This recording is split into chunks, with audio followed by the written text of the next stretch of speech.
अस्सलाम वालेकुम एवरीवन। हमारा जो अगला टॉपिक है वो पेयर ऑफ वर्ड्स है। पेयर ऑफ वर्ड्स अगेन एक डिफरेंट आपका सेक्शन होता है, गालिबन 5 नंबर का। उसमें आपको वो डिफरेंट दो दो के पेयर्स के वर्ड्स बना के देता है। ठीक है, आपने पास्ट पेपर्स देखे ही होंगे। और आपने करना ये होता है कि वो दो लफ्ज़ जो होते हैं, दो अल्फाज जो होते हैं, वो दोनों का मतलब डिफरेंट होता है, लेकिन नॉर्मली मोर और लेस उनकी प्रोनाउंसिएशन सेम होती है, ये आगे पीछे ही होती है, लेकिन मतलब डिफरेंट होता है। तो वो चेक ये कर रहा था कि क्या आपकी वोकैबुलरी इतनी है कि आप डिफरेंस निकाल सको दोनों के मतलबों में, और उसके बाद आप सेंटेंस में भी इस्तेमाल कर सको। So they only want you to make sentences of those pair of words. इसमें ऑप्शन होती है, so you get to choose 5 pair of words and then make sentences accordingly. ठीक है, तो उसमें कुछ इंपॉर्टेंट चीज़ें होती हैं जो करनी होती हैं। इसमें कभी भी आपको हर चीज़ नहीं आ सकती। ठीक है, pair of words, synonyms, antonyms जो आपका एमसीक्यू सेक्शन पे होता है, उसके बाद फ्रेजल वर्ब्स, ये ऐसी चीज़ें हैं जो आपको 100% नहीं आती। यू ऑलवेज, या ईडियम्स हो गए, ठीक है, आप कभी भी आपको सेंस बनानी होती है खुद से, इंट्यूशन से आपको सेंस बनानी होती है। You can never completely infer the meaning. ठीक है, गलत भी हो जाते हैं, इसमें कोई मसला नहीं है। ठीक है, do not freak out if you do not know anything when the pair of words come, क्योंकि आई हैव नोन पीपल जिनकी इतनी ज़्यादा वोकैबुलरी है, जिन्होंने रट्टे मारे हुए लिस्टों के पेयर ऑफ वर्ड्स के, लेकिन फिर भी एग्जाम में कुछ और आ जाता है, and they do have no idea about it. So it's completely fine. The examiner just wants to see if you can infer the meaning, ठीक है, एक से दूसरे का, and then you can differentiate the sentences. ठीक है, अगर नहीं भी होता, अगर नंबर कट जाते हैं, it's not a big thing. ठीक है, क्योंकि ये आपने अपने आप को परेशान इस पोर्शन के ऊपर उतना नहीं करना जितना औरों के ऊपर करना है। ठीक है, आगे देख लेते हैं।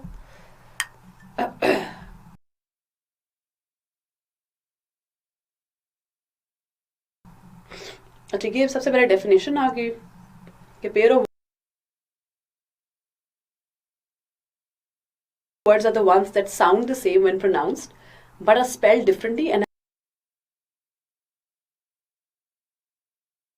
have different meanings. ठीक है, तो they're spelled differently, spellings भी different होता है और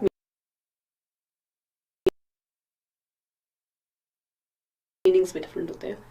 कुछ rules हैं इसके pair of words के, आप साथ साथ पढ़िएगा कि जी you need to try to understand the meaning of the two words। ठीक है, सबसे पहले आपने मतलब समझने की कोशिश करना है। अगर आपको नहीं समझ आ रहा, ट्राई टू रिकॉल, कभी ना कभी आपने पेयर ऑफ वर्ड इस्तेमाल किए होंगे या किसी ने डिफ्रेंशिएट किया होगा, दैट्स फाइन।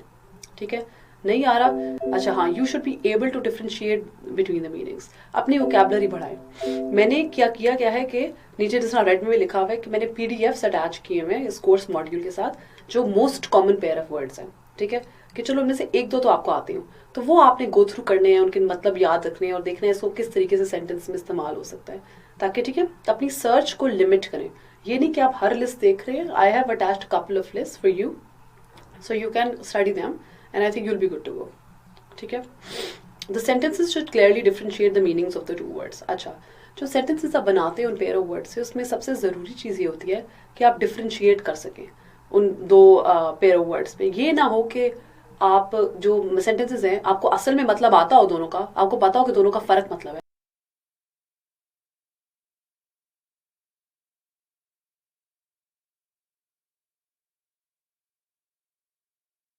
लेकिन सेंटेंस में आपने डिफरेंशिएट नहीं किया, आप डिफरेंशिएट पाए, उसका मीनिंग क्लियर नहीं कर पाए, तो आपको नंबर नहीं मिलेगा, क्योंकि is not basically in our heads. ठीक है, the examiner does education we have gotten, if I am a boy और a girl, when he if he does not know about our gender, our class, our religion, he does not know anything. All he knows is what he has in front of him. उससे वो infer नहीं कर सकता कि बंदा smart था, अच्छा इसको पता था मतलब क्या, लेकिन इसे सही इस्तेमाल नहीं किया। So it is up to us to make sure that he knows that we understand the meaning of a particular word. ठीक हो गया। अच्छा, कोई रिस्ट्रिक्शन नहीं होती on the length of the sentence, लेकिन सिर्फ वो क्लैरिफिकेशन बहुत ज़रूरी है। क्लैरिफाई करना चाहिए the meaning of that particular word. ठीक है, अच्छा, पास्ट पेपर्स पे आ जाते हैं डायरेक्टली, बिकॉज जितने भी मैं करा दूँ उसका कोई फ़ायदा नहीं है, क्योंकि अगेन कोई ना कोई नया आ जाता है और आपको सिर्फ लिस्ट पढ़ने की ज़रूरत है, इसमें अपनी वोकैब बढ़ाने की ज़रूरत है। मैंने अटैच की हुई है पीडीएफ, इसमें ज़रूर देख लीजिएगा आप। अच्छा, ये 2017 का पेपर है। अब नोटिस करेंगे 2017 के मैं बहुत लेके आती हूँ पेपर्स, हर चीज़ में, हर कंपोनेंट में। इट्स बिकॉज मैंने अपना CSS जो है वो 2017 में दिया था, तो I feel very connected to it, तो मेरा बड़ा दिल करता है कि उसमें से मसाले दूँ। खैर, अच्छा, वो ये इस तरह का सवाल आता है, explain the difference between the following word pairs, कोई से भी 5 by using each word in your own sentence, ठीक है। अच्छा, अब उसने दूसरा wrath, wroth, veracity, voracity, sutler, sutler, retinue, retinue, minute, minute कह लें इसको, furor, furor, dingy, dinghy, bony and bonny, ठीक है। अब ये जितने भी हैं आपको कुछ समझ नहीं आ रहा होगा क्या है, कोई मसला नहीं है, मैं आपको ब्रेक डाउन करके बताती हूँ। इस वक्त मतलब पे तो मैं आपकी हेल्प नहीं कर सकती, क्योंकि मतलब तो उस वक्त आता है या नहीं आता आपको, you have to study this on your own. लेकिन what I can do for you is I have made sentences and I have picked up a couple of sentences, share the meaning of the 2 words, ठीक है। जैसा wrath जो होता है वो intense anger को portray करता है, ठीक है। तो सेंटेंस इसका है, ही hide his pipe for fear of incurring, उसने मेक श्योर किया कि इंटेंस एंगर का जो मतलब है, मीनिंग है, वो प्रॉपर्ली क्लैरिफाई हो भी रहा है या नहीं हो रहा, उसने प्रॉपर बताया है। रॉथ, उसका मतलब भी एंग्री है, it was plain to see Ali was now extremely wroth, ठीक है। फिर आ गया वेरासिटी, वेरासिटी एक्यूरेसी और ट्रूथफुलनेस पे होता है। Officials express doubts concerning the veracity of the story, तो ट्रूथफुलनेस मतलब होता है उसको आपने इस तरीके से इस्तेमाल करना है। Veracity, there is a higher thirst in veracity for a variety of pertinent content, ठीक हो गया। उसके बाद है सटलर, जो होता है इलूसिव हो गया, नॉटी हो गया। जिस तरह Graham Taylor's approach at Watford was far subtler than the critics portrait, ठीक है। या किसी भी आप ड्रामे का नाम ले लें या किसी भी फिल्म का नाम ले लें, कि या ये कहते हैं कि ही सटलर यूज होता है कि ही हिज एक्सप्रेशंस क्या कहते हैं, शोड द सटलिटी ऑफ, नहीं नहीं नहीं, his criticism subtly expressed his unhappiness over the play or something like that, इस तरह से कर लें, ठीक है। लेकिन आपने सटल जो है लफ्ज़ बहुत कॉमन यूज़ में तो हमें पता है, ठीक है, तो ये इससे नंबर आपको मिल जाएगा। फिर आ गया सटलर, सटलर क्या होता है, it is a supplier of victuals, या आपकी सप्लाईज होती है आर्मी को। Essentially, a subtle was a camp follower who sold provisions to the soldiers, part of early logistics, ठीक है। बेसिकली सप्लाईज होती है जो आप आर्मी को देते हो।